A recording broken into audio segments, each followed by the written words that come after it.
बताइए उन लोगों ने क्या कसूर किया था। मेरे भाई को चाकू मार मार के गोली मार दिया गया। जो हम लोग कटरा में रह करके खाते पीते थे, उसी में जिंदगी गुजारते थे, वो भी लोग ने नहीं छोड़ा। 2 तारीख को मेरा भाई फ़ोन किया कि देखो भैया 6 बज रहा है, प्रेमचंद्र यादव आकर के पूरे अपने फौज के साथ जो भी 20-25 लोग आए हैं, ईंटा पत्थर चलवा रहे हैं। और 7 बजे हमने फ़ोन किया तो मेरा भाई चल पड़ा, स्विच ऑफ हो गया फ़ोन। मम्मी पापा का भी, भाई का भी फ़ोन स्विच ऑफ हो गया और अभी तक भी नहीं मिला।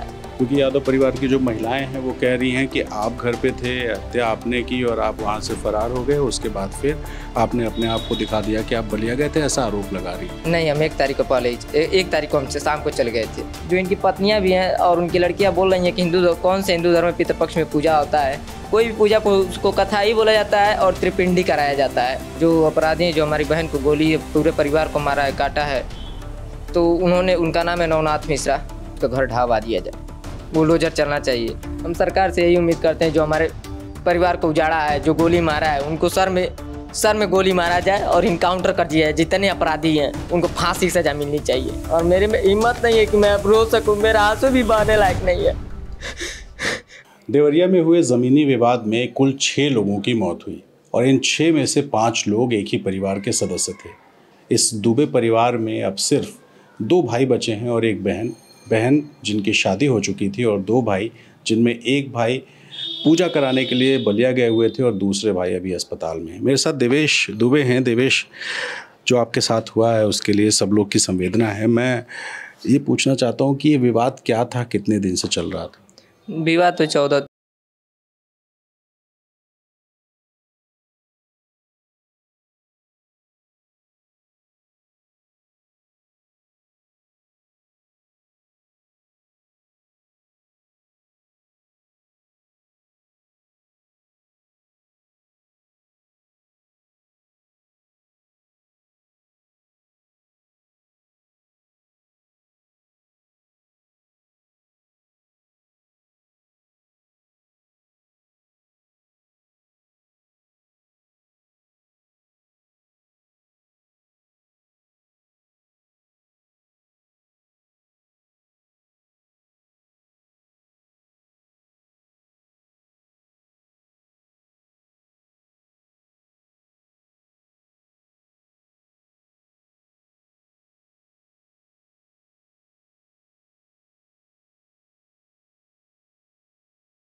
तब 2 तारीख के पहले 1-2 दिन पहले ऐसा कुछ विवाद नहीं हुआ? 2 तारीख को मेरा भाई फ़ोन किया कि देखो भैया 6 बज रहा है, प्रेमचंद्र यादव आकर के पूरे अपने फौज के साथ जो भी 20-25 लोग आए हैं ईंटा पत्थर चलवा रहे हैं।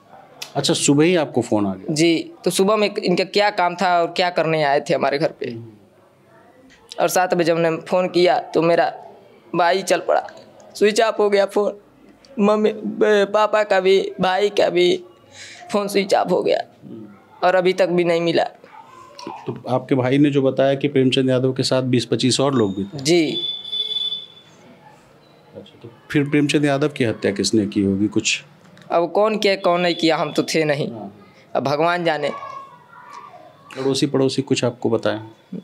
एक गांव का लड़का फ़ोन किया, अब नाम भी नहीं पता है, उसका नंबर भी नहीं पता है और पता है कौन था। हमको बोला कि तुम्हारे परिवार वालों को कोई किसी को भी नहीं छोड़े हैं, लोग मार डाले हैं। तो हम वहाँ से बस धर के हम सीधे देवरिया करके कप्तान साहब के हाथ ऑफिस में मैं हाजिर हो गया और अपने गलती क्या देखिए, अपने पूरे परिस्थितियों को बता दिया और कप्तान साहब आए तो हमारा व्यवस्था की सुरक्षा। पुलिस में तो आपका बयान दर्ज हो गया होगा, क्योंकि यादव परिवार की जो महिलाएं हैं वो कह रही हैं कि आप घर पे थे, हत्या आपने की और आप वहां से फरार हो गए। उसके बाद फिर आपने अपने आप को दिखा दिया कि आप बलिया गए थे, ऐसा आरोप लगा रही। नहीं, हम 1 तारीख को पहले 1 तारीख को हमसे शाम को चले गए थे देवरिया आकर के, स्कूल से पढ़ करके विद्यार्थियों के सामने फ़ोन आया त्रिपिंडी कराने 2 तारीख को 10 बजे चलना है, तो हमने नहीं कराया।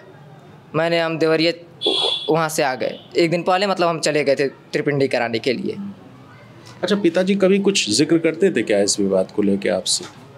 देखिए, हम ये सब कानूनी कार्रवाई तो कागजियत में हम पूछते थे, पापा ये सब कैसे कैसे होगा, तो पापा हमारे डांट देते थे, तो कहते थे कि तुम्हारा कोई अवस्था नहीं है, जब तक हम जिएंगे तब तक मुकदमा देंगे। कितनी उम्र है आपकी? मेरी 17 साल है सर। जी। तो मतलब आपके जितने भाई बहन थे सब नाबालिग थे, एक सिस्टर को छोड़ के? जी। बताइए उन लोगों ने क्या कसूर किया, तो मेरे भाई को चाकू बार के गोली मार दिया गया। जो हम लोग कटरान में रह करके खाते पीते थे, उसी में ज़िंदगी गुजारते थे, वो भी लोग ने नहीं छोड़ा। छोटे भाई से बात हुई आपकी? हाँ, इस समय तो मेडिकल कॉलेज में ज़िंदगी और मौत से जूझ रहा है और वो उनकी पत्नियां भी बोल रही हैं कि हम तो मरबे करेंगे और बदमाश भी मारेगा। ये बताइए हम लोग क्या गलती की है? चलिए हौसला रखिए, परेशान मत होइए। जो हो गया उसके लिए तो कुछ नहीं कर सकते ना, अभी हम भी कोई कुछ नहीं कर सकता। लेकिन अब सरकार से क्या उम्मीद करते हैं? हम सरकार से यही उम्मीद करते हैं, जो हमारे परिवार को उजाड़ा है, जो गोली मारा है, उनको सर में गोली मारा जाए और इनकाउंटर कर दिया जाए। जितने अपराधी हैं उनको फांसी की सज़ा मिलनी चाहिए। मैं बस यही मांग करता हूँ और मेरे में हिम्मत नहीं है कि मैं अब रो सकूँ, मेरा आंसू भी बहाने लायक नहीं है। आज मेरे सलब मणि भैया नहीं होते तो मेरी ज़िंदगी नहीं बचती। अच्छा, कुछ लोग कह रहे हैं कि इस पूरी लड़ाई को, 2 परिवारों की लड़ाई को यादव बनाम ब्राह्मण की लड़ाई बना दिया गया, जातिगत लड़ाई बना दिया गया, इसमें राजनीति हो रही है, इस तरह का आरोप भी लग रहा है। देखिए भैया, अपना पूरा विधायक जी जो भी हैं अपना फर्ज पूरा कर रहे हैं, मैं यही कहूँगा। तो सरकार अभी पैमाइश वगैरह करा रही है उनके घर की, यादव जी के। आपके पिता ने शिकायत भी की थी कि कब्जे की ज़मीन है, अगर कुछ होता है तो कार्रवाई होगी। आप किस तरह की कार्रवाई चाहते हैं? हम तो ये चाहते हैं उसका घर ढहवा दिया जाए, बुलडोजर चलना चाहिए। मुख्यमंत्री जी से कुछ कहेंगे? हाँ, श्री माननीय योगी आदित्यनाथ से मेरा यही निवेदन है कि जितने अपराधी हैं, जिसके जो भी हैं, उनके पर बुलडोजर चलना चाहिए, उनके मकान पे। इनके तो पहले मकान पे चलना चाहिए। आखिर आया बुलडोजर क्यों लौट गया? बुलडोजर अवश्य चलवाया, नहीं तो ये अपना सीखा नहीं बांधूंगा मैं आज ही प्रण लेता हूँ। चाचा आपके गुजरात से आ रहे हैं, पूछताछ होगी उनसे। चाचा से कोई शिकायत है क्या? चाचा से यही करवा तो पहले किए होते तो आज मेरा परिवार साथ होता। आज जितनी भी उनकी संपत्तियां हैं प्रेम यादव का, उनको भी जांच किया जाए। तो देखिए, अभी तबीयत इनकी ठीक नहीं है और बहुत ज़्यादा बात करने की स्थिति में नहीं है, लेकिन इन्होंने बताया कि ये विवाद 2014 से चल रहा था और 2014 से जब भी खेत कटाई का टाइम होता था, दोनों परिवार में विवाद होता था, शिकायत थानों में जाती थी, स्थानीय अधिकारियों के पास जाती थी, मानव मंडल होता था और अक्सर चूँकि 2 परिवारों का विवाद मान के इस झगड़े को कभी बड़ा नहीं माना गया। लेकिन 2 अक्टूबर को गांधी जयंती के दिन जब एक हत्या हुई प्रेमचंद यादव की, उसके बाद 5 और हत्याएं हुई बदले में, तो कुल हत्याओं का सिलसिला जो है 6 पर पहुंच गया। देवेश के भाई घायल हैं, गोरखपुर मेडिकल कॉलेज में भर्ती हैं और उसके बाद से अब जो करीब 9 साल में नहीं हुआ वो अब होने की उम्मीद की जा रही है। न्याय की उम्मीद दोनों परिवारों ने की है। सरकार से दोनों परिवारों ने इस बात की मांग की है कि उन्हें न्याय मिले। गलती किसकी है इस बात की जांच हो रही है, लेकिन जाहिर है कि नुकसान हुआ है और देवेश ने अपने परिवार के 5 सदस्यों को खोया है और इसलिए रो रो कर बुरा हाल है। और फिलहाल देवेश अब जो हो गया उसके लिए आप परेशान मत होइए, क्योंकि आप उसमें कुछ नहीं कर सकते, हौसला रखिए। तो इसलिए परिवार के सदस्यों को खोया है और अब सिर्फ और सिर्फ उम्मीद सरकार से है कि सरकार न्याय देगी और जो हो गया उसमें कोई अब कुछ नहीं कर सकता, लेकिन आगे सब अच्छा होगा इसकी उम्मीद देवेश और इनके परिवार में बाकी बचे सदस्यों को है। फिलहाल मैं और प्रशांत देवरिया में ग्राउंड ज़ीरो पे हैं, दिखाते रहेंगे सारी एक एक खबरें। देखते रहिए ललन टॉप।